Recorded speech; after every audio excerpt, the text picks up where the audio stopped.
A big loving welcome to our very own channel, Ammu&You, where I, Ammu, is always there to narrate stories to you. Stories that are lovely, interesting, and are a reflection of our lives in some way or the other. So today, the story that I have for you is very interesting. It can be called a thriller, and its name is An Astrologer's Day, written by the amazing R.K.Narayan. It's filled with an uncanny suspense, which is revealed only at the end. It deals with the life of an ordinary Indian man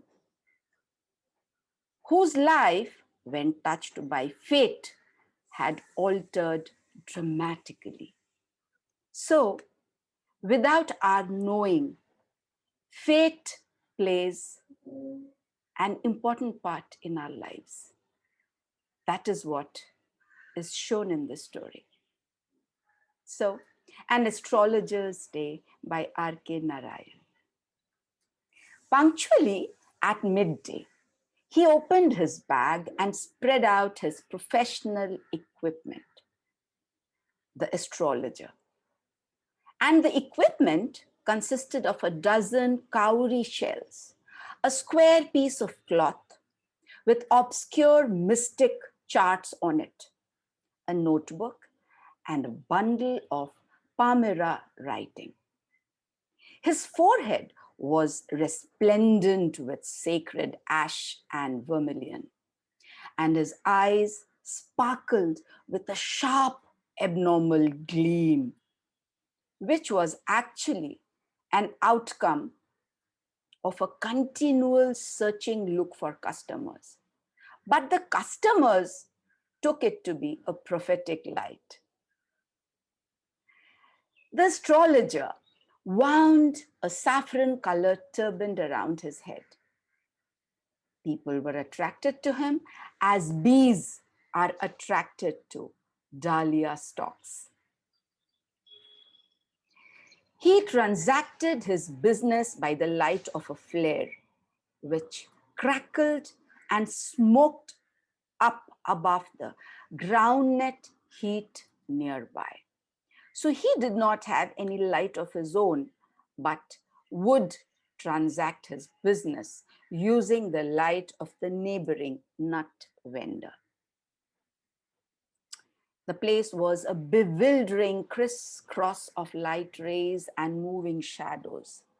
This suited our astrologer very well, for the simple reason that he had not in the least intended to be an astrologer when he began life. And he knew no more of what was going to happen to others than he knew what was going to happen to himself the very next minute.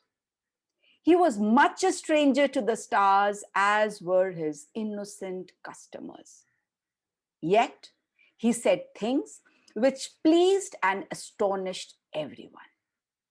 And that was a matter of study, practice, and shrewd guesswork on the part of our smart astrologer.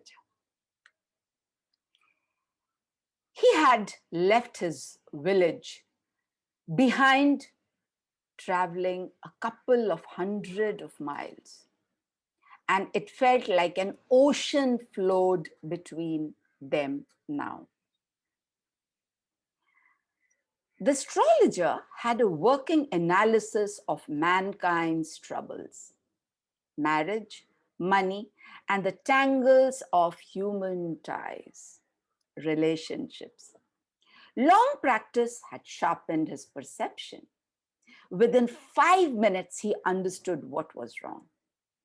He charged 3 paise per question and never opened his mouth till the other had spoken for at least 10 minutes, which provided him enough stuff for a dozen answers and advices. When he told the person before him, gazing at his palm, in many ways, you are not getting the fullest results of your efforts.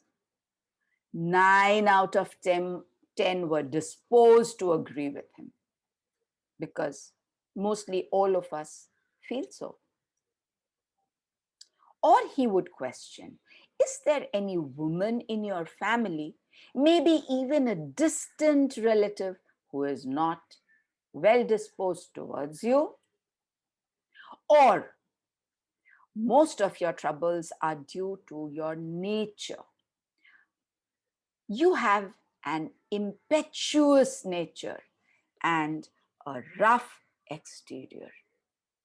This endeared him immediately to others because everyone thinks that he is mildest as far as love is concerned.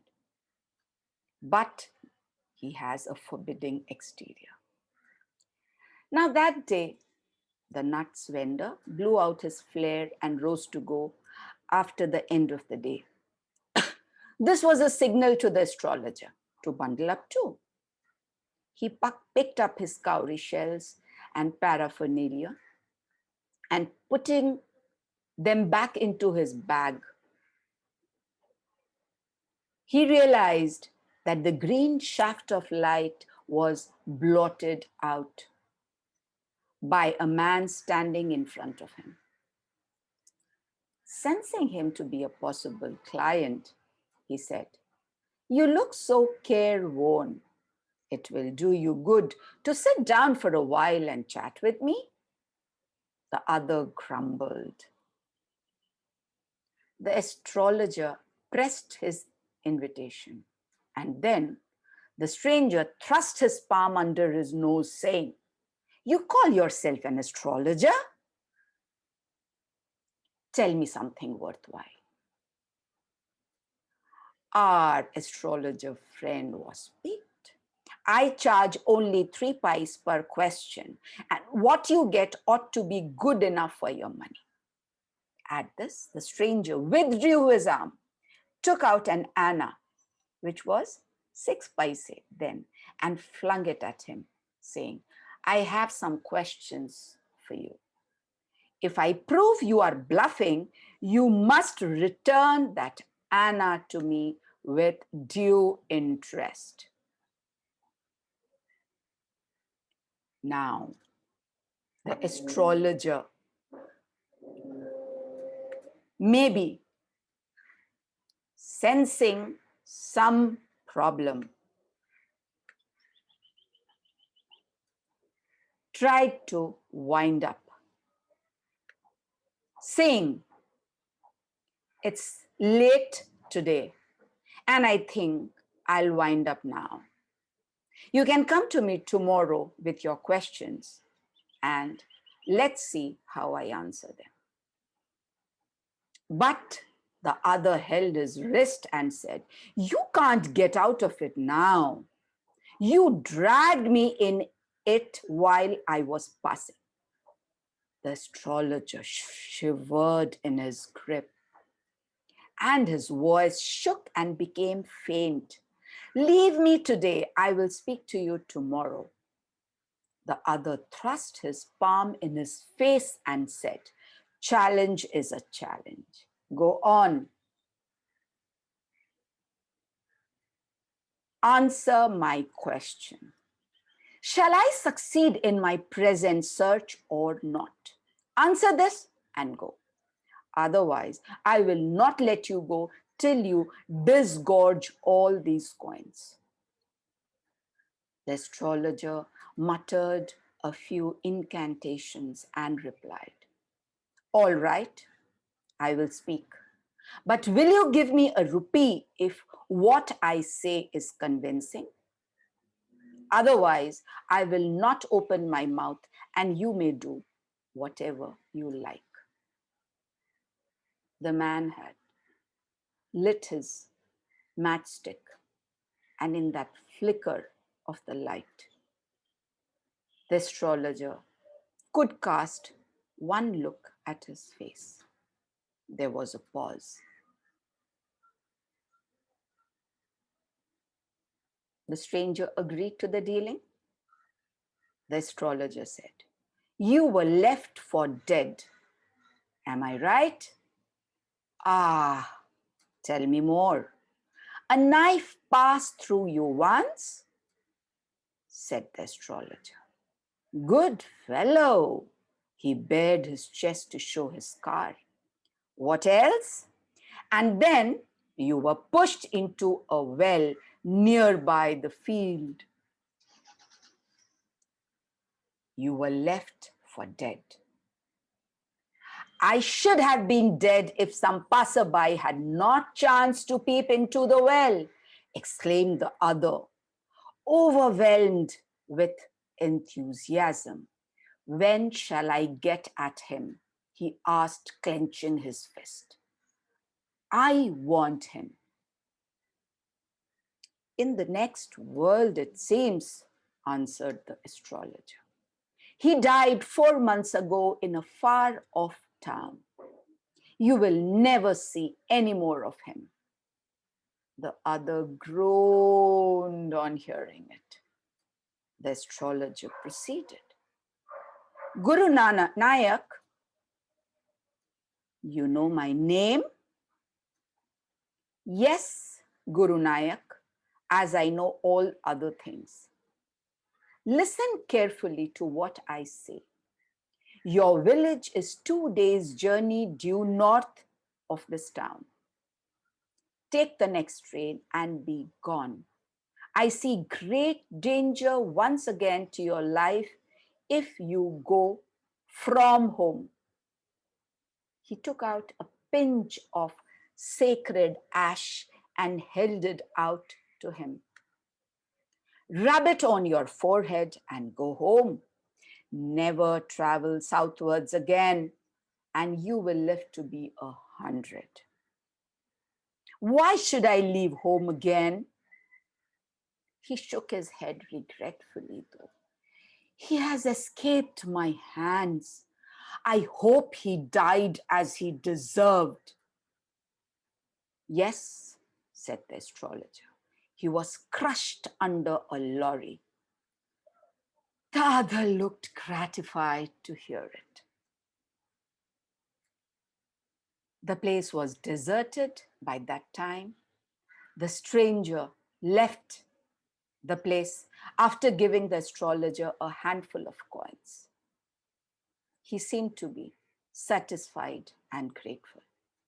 It was nearly midnight when the astrologer reached home. His wife was waiting for him at the door and demanded an explanation. He flung the coins at her and said, "Count them. One man gave me all this." 12.5 annas, she said joyfully, counting. She was so overjoyed. "I can now buy some jaggery and coconut tomorrow. The child has been asking for some sweets for so many days now. I will prepare some nice stuff for her now. The swine has cheated me. He promised me a rupee." His wife was waiting for him, but was really taken back at the worried look on his face. She said, "He had promised you a rupee. Why you look so worried?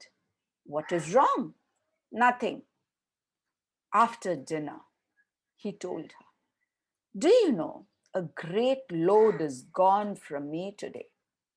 I thought I had blood of a man on my hands all these years.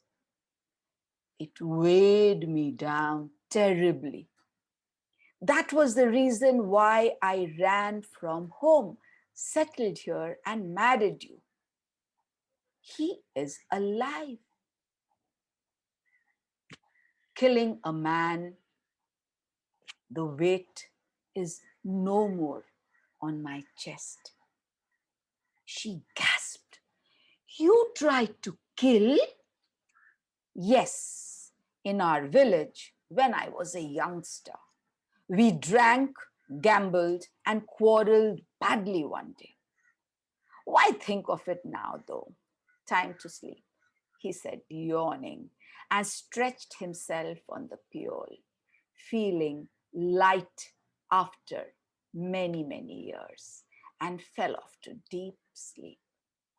The wife just looked at him in wonder. Did she really know her husband? Anyways, what mattered was the money that she had now, with which she could buy jaggery and coconut and make some sweets for their child the next day. So, friends, such a nice twist to the story and a nice turn of fate in our astrologer's life. And the day changed his life forever. If you've liked it, which I think you have, please like, share, subscribe, and press the bell icon to get all the information of our channel. Wait for me again when I come back to you with another story to narrate. Till then, thank you for watching the video and listening to the story. Take care, stay blessed. Bye-bye.